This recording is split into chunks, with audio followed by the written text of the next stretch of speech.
Hello అండి అందరికీ. ఈరోజు మన టాపిక్ వచ్చేసి అమెరికాలో బర్త్ రైట్ సిటిజన్షిప్ గురించి. అంటే ఇప్పుడు ట్రంప్ వచ్చాడు అధికారంలోకి.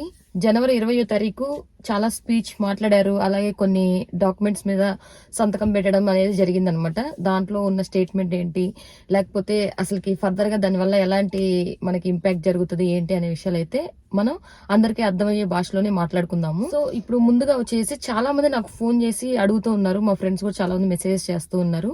మీ చిన్నోడు కూడా అక్కడే పుట్టాడు కదా, మరి వాడికి సిటిజన్షిప్ ఇసేస్తారా, ఉంటదా ఏంటి అనేది అయితే అడుగుతూ ఉన్నారు అనమాట. సో ఆ విషయానికి వచ్చేస్తే ఫస్ట్ మనం ట్రంప్ చెప్పిన స్పీచ్ లో క్లియర్ గా వినండి. మళ్ళీ 1-2 సార్లు వినండి. ఇప్పుడు మనం న్యూస్లు వింటున్నా కూడా ఒక్కొక్కరు ఒక్కొక్క న్యూస్ అయితే చెప్తూ ఉన్నారు. అసలుకి వాళ్ళు చెప్పే న్యూస్ వింటుంటే నాకే ఆశ్చర్యం వేస్తుంది. అతను చెప్పింది ఒకటి, వీళ్ళు ప్రచారం చేసేది ఒకటి, జనాలందరూ భయపడేది ఒకటి అనమాట. ఇండియాలో ఎవరికి ఫోన్ చేసినా ప్రతి ఒక్కళ్ళు ఏం చెప్తున్నారు అంటే, మీరు అక్కడ భయపడుతున్నారో లేదో గానీ ఇక్కడ మాత్రం ప్రతి ఒక్కళ్ళు ప్యానిక్ అయిపోతున్నారు జాబ్స్ గురించి కానీ, ఇక్కడ సిటిజన్షిప్ ఇవ్వరు అనే దాని గురించి కానీ అని చెప్పేసి అంటూ ఉన్నారు అనమాట. సో అంత వరి అవ్వాల్సిందైతే ఏం లేదు. ఇప్పుడు ప్రస్తుతానికి ఏం జరుగుతుంది అంటే, అతను చెప్పిన స్పీచ్ లో 1-2 సార్లు మళ్ళీ విన్నా కూడా ఇల్లీగల్ గా ఎవరైతే అమెరికాకి ఎంటర్ అయ్యి వస్తారో వాళ్ళు ఇప్పుడు ఇక్కడే చాలా మంది ప్రెగ్నెన్సీ ప్లాన్ చేసుకోవడం, లేకపోతే ప్రెగ్నెంట్ గా ఉండి డెలివరీ ఇక్కడే చేసుకోవాలి, ఎందుకంటే సిటిజన్స్ అయిపోవచ్చు, వాళ్ళు ఇల్లీగల్ గా వచ్చినా గానీ ఇక్కడ పుట్టిన వాళ్ళు యుఎస్ సిటిజన్లు అయిపోవచ్చు అని చెప్పేసి ప్రతి ఒక్కళ్ళు అలాగే ప్లాన్ చేసి వస్తూ ఉంటారనమాట. అంటే మెక్సికో నుంచి, కెనడా నుంచి బోర్డర్ దాటేసి గోడలు దూకేసి వస్తూ ఉంటారనమాట. సో ఇప్పుడు అందుకే ఆర్మీని కూడా పెట్టేశారు, ఫుల్ పెద్ద బలగాన్ని పెట్టేశారు అనమాట. సో అట్లా ఇల్లీగల్ గా రాకుండా ఉండడానికి. అలా వచ్చే వాళ్ళందరికీ గ్రీన్ కార్డులు కానీ ఏమి ఉండవు కదా, సిటిజన్స్ కూడా అవ్వరు కదా వాళ్ళైతే. అదే వాళ్ళ డెలివరీ అయిందనుకోండి, వాళ్ళ బేబీస్ కి మాత్రం సిటిజన్ వచ్చేస్తుంది. వాళ్ళు ఇక్కడ వాళ్ళు గ్రీన్ కార్డు లేకపోయినా, లీగల్ కాకపోయినా కూడా వాళ్ళ పిల్లలు మాత్రం ఇక్కడ సిటిజన్లు అయిపోతారు, అది లీగల్ గానే అయిపోతారు అనమాట. ఇప్పటి వరకు అదే నడిచింది. బట్ ఇప్పటి నుంచి అలాంటి జరగకూడదు అని చెప్పేసి అతను చెప్పింది. మామూలుగా అంతకు ముందు ఉన్న రాజ్యాంగం ప్రకారం అమెరికా గడ్డ మీద ఎవరైతే పుడతారో వాళ్ళకి సిటిజన్ అయిపోతారు. వాళ్ళు ఇక్కడ పుట్టిన ప్రతి ఒక్కరు సిటిజన్ అయిపోతారు అనమాట. నువ్వు విజిటింగ్ వీసా మీద వచ్చినా, నువ్వు డెలివరీ అయినా కూడా నువ్వు ఇక్కడ ఎవరైతే పుడతారో వాళ్ళు సిటిజన్ అయిపోతారు. బట్ ఇప్పుడు ఇల్లీగల్ గా వచ్చిన వాళ్ళకి మాత్రం అలాంటిది ఉండదు, అవ్వడానికి ఛాన్స్ లేదు అని చెప్పేసి అతను చెప్పిన విషయం.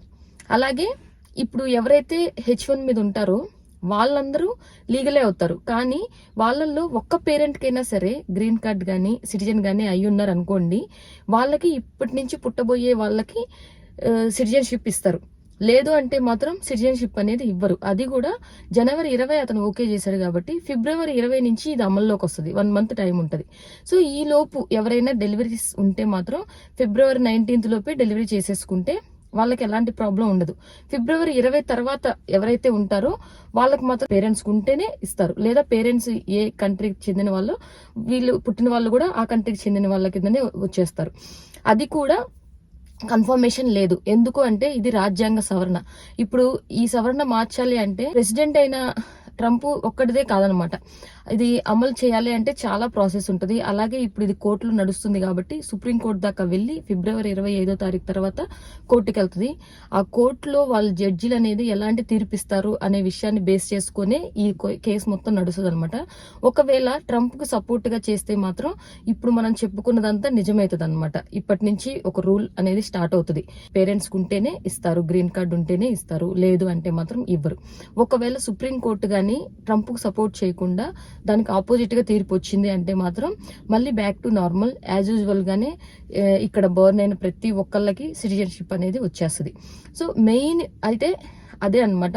మెయిన్ ట్రంప్ టార్గెట్ వచ్చేసి ఇల్లీగల్ గా అసలుకి ఇక్కడ ఉండకూడదు అనేది. చాలా మంది ఏం చేస్తారంటే, మన కంట్రీ వాళ్ళు కూడా ఇల్లీగల్ గా చాలా మంది ఉంటూ ఉంటారు. ఇప్పుడు మనం చూస్తూ ఉంటే జయశంకర్ గారు కూడా చెప్పారు మన ఇండియా నుంచి. తను ఒకటే చెప్పారు, ఇట్లా ఇల్లీగల్ గా ఉన్న వాళ్ళని మనమే తీసుకొచ్చేద్దాం, లేదా ఎవరంతటా వాళ్ళు వచ్చేసేయండి, అక్కడ ఉన్న డెసిషన్స్ అతను ఇంప్రూవ్ చేయాలనుకుంది మాత్రం మేము ప్రతి ఒక్కటి సమ్మతిస్తున్నాము అని చెప్పేసి. ఎందుకు అంటే ఈ దేశం బాగుండాలి అని, ఎవరి దేశం వాళ్ళు బాగుండాలి అనేది 100%, 100,000% వాళ్ళు ఖచ్చితంగా వాళ్ళు చేయాల్సిన బాధ్యత. అతను అధికారంలోకి వచ్చిన తర్వాత అతను చెప్పింది కూడా క్లియర్ గా వాళ్ళ దేశం బాగుండాలి, అధికారంలోకి వచ్చే ముందు ఎన్నికల ప్రచారంలో కూడా అతను ఏదైతే క్లియర్ గా చెప్పారో ఆ మాటల్ని ఇప్పుడు నిజం చేసుకుంటూ ఉన్నారనమాట. ఇల్లీగల్ గా నేను ఎవరిని రానివ్వను, మన దేశానికి సపోర్ట్ గా ఉంటాను, మన దేశంలో వాళ్ళకి ఉద్యోగాలు ఇప్పించడానికి ప్రయత్నం చేస్తాను, ఈ ప్రతి ఒక్కళ్ళకి ఉపాధి కలగాలి అనేదే ట్రంప్ మెయిన్ నినాదం అనమాట. అలాగే చేస్తున్నాడు. మెక్సికోలో చూసుకుంటే ఇక్కడ మిలిటరీ వాళ్ళని పెట్టేశాడు, కెనడా నుంచి కూడా రానివ్వకుండా స్ట్రిక్ట్ చేసేసారు. అలాగే ఇమిగ్రేషన్ లో కూడా చాలా ఎక్కువ స్ట్రిక్ట్ గానే ఉంది. ఇప్పుడు మన ఇండియన్స్ లో చూసుకుంటే చాలా మంది దగ్గర నేను వింటూ ఉన్నాను, ఇమిగ్రేషన్ లో చాలా స్ట్రిక్ట్ అయిపోయిందంట. వాళ్ళు అడిగే క్వశ్చన్స్ కానీ వాళ్ళకి క్వెరీస్ పడ్డం కానీ అవి ఎలా ఉంటుందో, వచ్చే వాళ్ళు కూడా రాగలుగుతున్నారా లేదా అనేది కూడా వాళ్ళకి భయంగానే ఉంది. అంటే ఇప్పుడు ఇక్కడే ఉండి ఇక్కడే ఇల్లు కొనుక్కొని ఇండియాలో ఏదైనా పని ఉండి వెళ్ళి రావాలి అంటే కూడా వీళ్ళకి చాలా ప్రాబ్లమ్స్ గానే ఉంది. సో వెళ్ళడం కూడా చాలా వరకు తగ్గిస్తూ ఉన్నారు.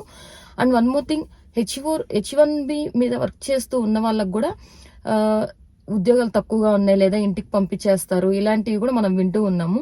అందరూ ప్యానిక్ అయిపోతా ఉన్నారు అని చెప్పేసి అసలు ఇంకా ఇండియా నుంచి అయితే ఇంకా ఫోన్లు చేసి ప్రతి ఒక్కరు చెప్తున్నారు అనమాట. అక్కడ భయపడేది కూడా మళ్ళీ చిన్న చిన్న వ్యక్తులు కాదనమాట, చాలా పెద్దోళ్ళే. కానీ ప్యానిక్ అవ్వాల్సిన అవసరం అయితే ఏముంది, నలుగురితో నారాయణ అంతే, పంపిస్తారా అందరూ కలిసి వచ్చేస్తారు. మనమైతే లీగల్ గా వచ్చామా లేదా అనేది మనం కరెక్ట్ లీగల్ గా ఉన్నామా అనేది ఒకటే చూసుకోవాలి, ఇంకా ఏది కాదు. సో మెయిన్ అయితే ఇది. ఇప్పుడు వరకు పుట్టిన వాళ్ళకైతే ఎలాంటి ప్రాబ్లం ఉండదు అనమాట, వాళ్ళకైతే సిటిజన్స్ అయిపోయినట్టే. ఇప్పుడు మా చిన్నోడు గురించి కూడా చాలా మంది అడుగుతున్నారు కదా, వాళ్ళకి ఒకటే సమాధానం, ఇప్పుడు వరకు పుట్టిన వాళ్ళకి ఎలాంటి ప్రాబ్లం ఉండదు. అలాగే ఫిబ్రవరి 19 లోపు పుట్టే వాళ్ళెవ్వరికి ప్రాబ్లం ఉండదు. దాని తర్వాత పుట్టిన వాళ్ళకి ఎవరికైతే గ్రీన్ కార్డ్ గానీ సిటిజన్ గానీ పేరెంట్కి ఉంటుందో వాళ్ళు మాత్రమే సిటిజన్స్ అవుతారు. లేదా అలా హోల్డ్లో పెట్టేసేసి సుప్రీంకోర్టు తీర్పు వచ్చిన తర్వాత ఎలా ప్రొసీడ్ అవ్వాలి ఏంటి అనే విషయాలు అయితే దాన్ని బట్టిచ్చే ఉంటుంది. సో అంతా మంచి జరగాలనుకుంటాం, అందరు బాగుండాలి, అందులో మనము ఉండాలి అనే మనం కోరుకుంటాము. సో మనమైతే మళ్ళీ కలుద్దాం. మన ఛానల్ అయితే సబ్స్క్రైబ్ చేసి వీడియోని లైక్ చేయండి.